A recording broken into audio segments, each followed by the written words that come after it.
I am Renu. Welcome to the online commerce connection. कैसे हैं आप सब? आपके यूजीसी नेट की एग्जामिनेशन की प्रिपरेशन कैसे चल रही है? तो उसी से ही रिलेटेड जो हम डेली टॉपिक्स लेके आते हैं, जो आज जो टॉपिक हम लेके आए हैं, हमने लास्ट वीडियो में उसको कंटिन्यू किया है। वर्किंग कैपिटल मैनेजमेंट क्या होता है। जो आज की वीडियो है हमारी, वो सोर्सेस ऑफ वर्किंग कैपिटल क्या है, मींस जो कैपिटल हमें डे टू डे ऑपरेशंस के लिए या फिर हमारे डे टू डे वर्किंग के लिए चाहिए होती है, हमारे फिक्स्ड एसेट्स को फुली यूज करने के लिए चाहिए होती है, वो वर्किंग कैपिटल कहां से आएगी, वो ही टॉपिक है हमारा sources of working capital. Working capital के सोर्सेस को समझने से पहले इससे रिलेटेड एक आपकी वीडियो बनाई गई है, जिसमें आपको वर्किंग कैपिटल को विद डेफिनेशन क्रक्स प्रोवाइड कराया गया है, ताकि आपके एग्जाम में उससे रिलेटेड कोई भी क्वेश्चन आ जाए तो आप इजीली उसको अटेम्प्ट कर पाए। ओके, सोर्सेज क्या है हमारे वर्किंग कैपिटल के? वर्किंग कैपिटल के टू टाइप ऑफ सोर्सेज है madam, long term sources and आपके short term sources. Long term sources वो होते हैं जहां पे आपको अपने बिजनेस के लिए वर्किंग कैपिटल की रिक्वायरमेंट 1 ईयर या फिर उससे ज्यादा के लिए पूरी हो जाती है। मींस अगर आपके बिजनेस को 1 ईयर या उससे ज्यादा के लिए कैपिटल की रिक्वायरमेंट है, तो आप लॉन्ग टर्म कैपिटल से उसको कंप्लीट करेंगे। ऐसे ही अगर आपके बिजनेस को डे टू डे ऑपरेशंस के लिए 10 डेज के लिए, 20 डेज के लिए, 3 month, 6 month, means less than 1 year के लिए अगर आपको वर्किंग कैपिटल की जरूरत पड़ती है या फिर 3 मंथ्स के लिए जरूरत पड़ती है, तो ये जो शॉर्ट टर्म कैपिटल सोर्स है आपका, यहां से आप अपनी वर्किंग कैपिटल रिक्वायरमेंट को कंप्लीट कर सकते हैं। ओके, चलिए डिटेल में करते हैं। लॉन्ग टर्म कैपिटल जो होती है सोर्सेस ऑफ फाइनेंस का, लॉन्ग टर्म वर्किंग कैपिटल का जो सोर्स है लॉन्ग टर्म में, उसको 2 पार्ट्स में डिवाइड किया है, owned capital and borrowed capital. Madam, owned capital, owned sources वो जो आपके बिजनेस में अवेलेबल है, आपके खुद के सोर्सेस, आप उनको यूज करके work as a working capital use कर सकते हैं। बोरोड सोर्स वो हो गए, वो सोर्स जब आप अपनी ओन्ड कैपिटल को यूज करने के बाद भी आपको अपने बिजनेस की वर्किंग कैपिटल के डे टू डे ऑपरेशंस के लिए आपको जरूरत है फंडिंग की, तब आप वो बोरोड सोर्स का यहाँ पे यूज करते हैं। ओके, ओन्ड कैपिटल को अच्छे से करते हैं मैडम। ओन्ड कैपिटल में देना है आपका इश्यू ऑफ शेयर। अगर आपके बिजनेस को फंडिंग की रिक्वायरमेंट है, इन्वेस्टमेंट की रिक्वायरमेंट है, तो आप अपने बिजनेस के, अपनी कंपनी के शेयर इशू कर सकते हैं और वहां से कंपनी की वर्किंग कैपिटल की रिक्वायरमेंट को कंप्लीट कर सकते हैं।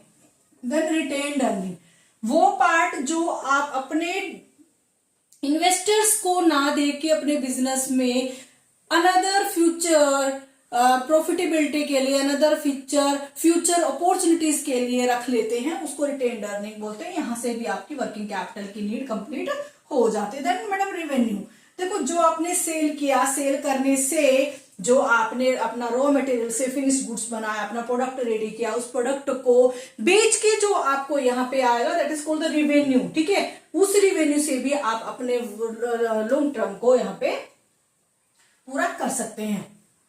और ऐसा कोई आपको यहाँ पे कैश रिसीव होने वाला है, मनी रिसीव होने वाली है, फंडिंग रिसीव होने वाली है कि आपने क्या करा था, बाहर कहीं पे इन्वेस्ट किया हुआ है, अपने फंड को फिक्स्ड कैपिटल में या फिर फिक्स्ड अनदर कंपनी के या फिर अनदर सोर्स में आपने फंडिंग किया हुआ, वहां से आपको जो इनकम होती है that is called the revenue. फिर अगर आप किसी फिक्स्ड एसेट को सेल करते हैं, वहां से जो फंडिंग मिलती है, जब वहां से जो पैसा मिलता है, आपको कैश मिलता है, वो भी आपका लॉन्ग टर्म सोर्स में आता है। चलिए अब बोरोड फंड की बात करते हैं। बोरोड फंड में डिबेंचर, देखो डिबेंचर तो बोरोड फंड का एक पहला पार्ट है। इश्यू ऑफ डिबेंचर सुनते हैं ना, ये वो है। इश्यू ऑफ डिबेंचर में आप क्या करते हैं, अपनी मनी की रिक्वायरमेंट को पूरा करने के लिए आप डिबेंचर्स इशू करते हैं। ठीक है, डिबेंचर्स के बदले में आपको एक पर्टिकुलर डेट पे और पर्टिकुलर रेट से आपको यहाँ पे इंटरेस्ट पे आउट करना पड़ता है, तो ये भी एक अच्छा सोर्स है आपके वर्किंग कैपिटल का। और देन लॉन्ग टर्म लोन, अगर आप अपनी फंडिंग अभी भी पूरी नहीं कर पाए हैं, तो बाहर से आप बैंक से, अनदर इंस्टीट्यूट से, अनदर कंपनी से, फाइनेंसिंग कंपनी से आप यहाँ पे लॉन्ग टर्म लोन ले सकते हैं। लॉन्ग टर्म लोन मैंने आपको अभी बताया है, जो 1 ईयर और मोर देन 1 ईयर होते हैं, वो लॉन्ग टर्म लोन आपके होते हैं। चलिए अब आपका शॉर्ट टर्म कर लेते हैं। Short term working source of working capital क्या है मैडम? इसको भी 2 पार्ट्स में डिवाइड किया है, internal capital, internal source of working capital and external source of working capital. Okay, internal source of working capital में पहला आया आपका डेप्रिसिएशन फंड। देखो, जब आप अपने बिजनेस में फिक्स्ड एसेट्स को खरीदते हैं तो फिक्स्ड एसेट जिस साल से आपके बिजनेस में आपने एप्लॉय किया है, उसको सेट किया है, डिप्लॉय किया है, अपनी एसेट्स को यूज करना स्टार्ट कर दिया है, उसी साल से आप अपने फिक्स्ड एसेट के लिए डेप्रिसिएशन फंड निकालते हैं। डेप्रिसिएशन फंड क्या होता है कि इस साल कितने पर्टिकुलर परसेंटेज, एक पर्टिकुलर परसेंटेज से आप मशीन की जो प्राइस वैल्यू है उसको कम करते रहते हैं, उतनी अमाउंट को उसकी प्राइस वैल्यू में से कम करते रहते हैं, वहां से आपका डेप्रिसिएशन क्रिएट हो जाता है। डेप्रिसिएशन फंड का फायदा क्या होता है कि अगर आपको जब ये मशीन एब्सोल्यूट हो जाएगी, खराब हो जाएगी, तो आप नई मशीन खरीदने के लिए जो फंडिंग आएगी एकदम से तो अरेंज नहीं कर सकते, इसलिए थोड़ा थोड़ा पार्ट आप हर साल उस मशीन के डेप्रिशिएट के रूप में इकट्ठा करते रहते हैं, डेप्रिसिएशन के फंड इकट्ठा करते रहते हैं, that is called the depreciation fund. वहां से भी आप अपनी वर्किंग कैपिटल के रिक्वायरमेंट को पूरा कर सकते हैं। देन आपके आउटस्टैंडिंग पेमेंट, ऐसी कोई पेमेंट जो आपके डेटर से फ्यूचर में आनी है, अगर वो आ जाती है तो वहां से भी आपके वर्किंग कैपिटल की नीड कंप्लीट हो जाती है। जैसा आप डेप्रिसिएशन फंड का यहाँ पे फंडिंग यहाँ पे अकाउंट क्रिएट करते हैं, ऐसे ही प्रोविजन ऑफ टैक्सेशन भी टैक्स भी आपको अपने बिजनेस के लिए हर साल देना पड़ता है, ठीक है, तो इसके लिए भी आप फंडिंग पहले से ही रेडी करते हैं। तो जो ये फंडिंग यहाँ पे रेडी की है, आप टैक्स का भी एक सेल अमाउंट में से माइनस करते हैं, जो आपके पास सेल अमाउंट आती है, सेल प्राइस में से जब आप टैक्स को निकालते हैं, जो आपके पास टैक्स के रूप में जो आप कट करते हैं, वो आपका प्रोविजन है नेक्स्ट ईयर के टैक्स के लिए, तो ये भी आपके वर्किंग कैपिटल का एक अच्छा सोर्स है। तब बात करते हैं एक्सटर्नल सोर्स कौन से हैं। देखो, ट्रेड क्रेडिट, आप बाहर से क्या कर सकते हैं, किसी क्रेडिटर से आप यहाँ पे उधार ले सकते हैं अपने बिजनेस की फंडिंग के लिए। लेटर ऑफ क्रेडिट, आप बैंक से कॉन्ट्रैक्ट कर सकते हैं कि आप क्या करिए, सेलर को एक गारंटी एलसी दीजिए, एक लेटर ऑफ क्रेडिट दीजिए कि मैं आपकी पेमेंट एक पर्टिकुलर अमाउंट एक पर्टिकुलर डेट पर मैं आपको पे कर दूंगा और इसकी गारंटी आप लीजिए। तो बैंक आपके बिहाफ पे आपके बिहाफ पे मीन्स बायर के बिहाफ पे सेलर को एक लेटर ऑफ क्रेडिट देता है कि इसकी गारंटी मैं लेता हूं कि आपकी पेमेंट टाइम से और पूरी अमाउंट कर देगा। फिर हम बैंक से उधार भी ले सकते हैं। यहाँ पे तो आपने सिर्फ बैंक से गारंटी ली है, लेकिन आप बैंक से भी डायरेक्ट जाके यहाँ पे उधार ले सकते हैं अपने वर्किंग कैपिटल फंडिंग के लिए। और एडवांस रिसीव, अगर आप किसी कंपनी से, किसी क्रेडिटर से, या फिर जिसको आपने माल सेल करना है, कोई डेटर है जिसको आप सेल करना चाह रहे हैं, तो उससे क्या करेंगे, ठीक है मैं आपके लिए यहाँ पे स्टॉक रेडी करता हूँ, यहाँ पे मैं आपके लिए प्रोडक्ट रेडी करता हूँ, लेकिन आप मुझे थोड़ा सा एडवांस पेमेंट कर दीजिए, ठीक है। ये वो एडवांस पेमेंट है जो आपके वर्किंग कैपिटल के लिए यूज हो सकती है। देन आप फाइनेंस कंपनी से भी, बहुत सारी फाइनेंस कंपनी है, जैसे आप सुनते हैं बजाज फिनसर्व कोप, ये बजाज जो फाइनेंस कंपनी है ये भी आपको फंडिंग करते हैं, जैसे मुथूट फाइनेंस, ऐसे ही बहुत सारी कंपनीज हैं जो आपके बिजनेस की वर्किंग कैपिटल के लिए फंडिंग कर सकती हैं। Okay, clear. चलिए हम इसको आगे थोड़ा करते हैं।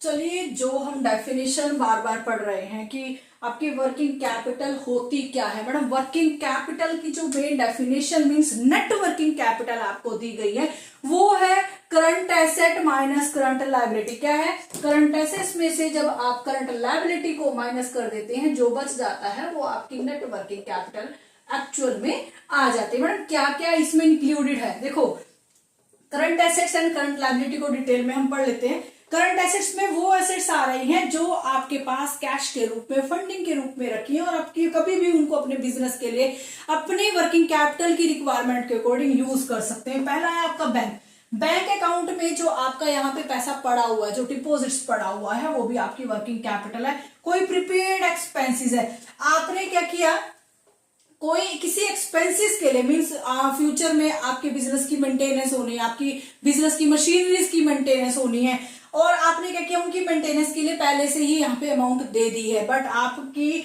मशीनरीज की यहाँ पे रिपेयर एंड मेंटेनेंस नहीं हुई है, तो वो भी आपकी प्रीपेड एक्सपेंसेस में आ जाता है। मींस कोई काम करने से पहले आपने उसके एक्सपेंसेस को पे आउट कर दिया है, लेकिन काम अभी पूरा नहीं हुआ है, वो भी आपका करंट एसेट है, इसको आप कभी भी यूज कर सकते हो। ओके, डेटर्स एंड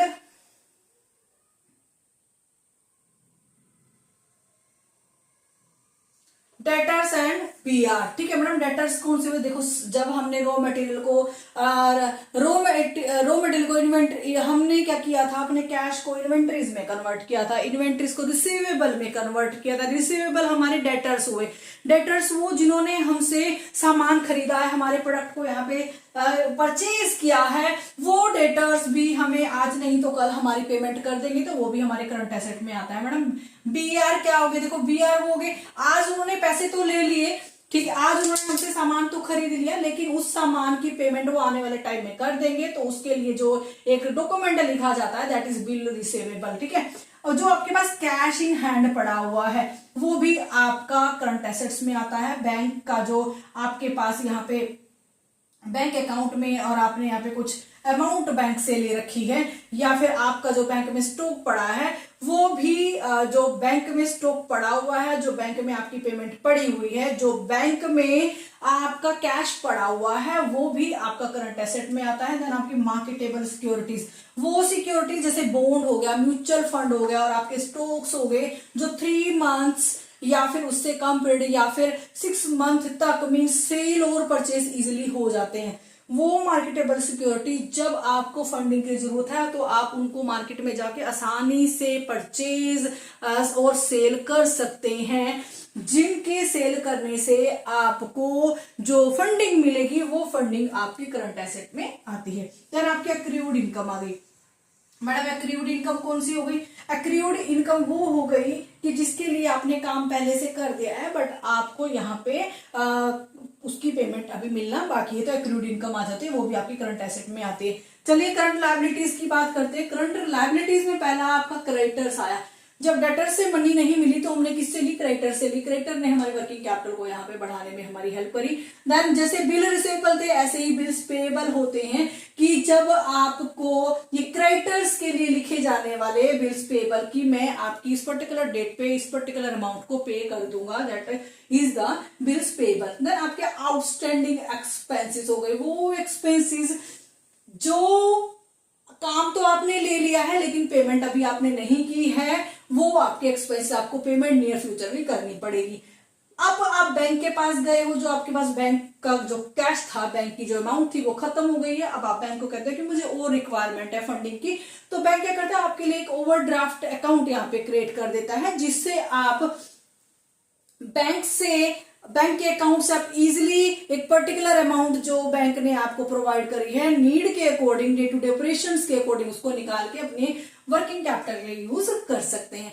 देन आपके शॉर्ट टर्म लोन हो गए मैडम। शॉर्ट टर्म लोन वो हो गए कि जो लोन आप डे टू डे ऑपरेशंस के लिए मीन्स अपनी वर्किंग कैपिटल के लिए यूज कर रहे हैं, शॉर्ट टर्म के लिए यूज कर रहे हैं, उनको आप वर्किंग कैपिटल का फंड मान लेते हैं। अनसिक्योर्ड इनकम की देखो, अनसिक्योर्ड इनकम कौन सी हो गई, वो इनकम अभी आपने किसी से उधार लिया हुआ है, ठीक है, लेकिन उस उधार के बदले में कोई भी कोलेटरल सिक्योरिटी आपने नहीं रखी है, आपकी तो लायबिलिटी है उस उधार को वापस करने की, ठीक है, तो ये अनसिक्योर्ड इनकम आपकी यहाँ पे हो जाती है। ये आपका वर्किंग कैपिटल की current asset and current liability को माइनस करके जो आपकी वर्किंग कैपिटल आती है, ये उसका मीनिंग हुआ।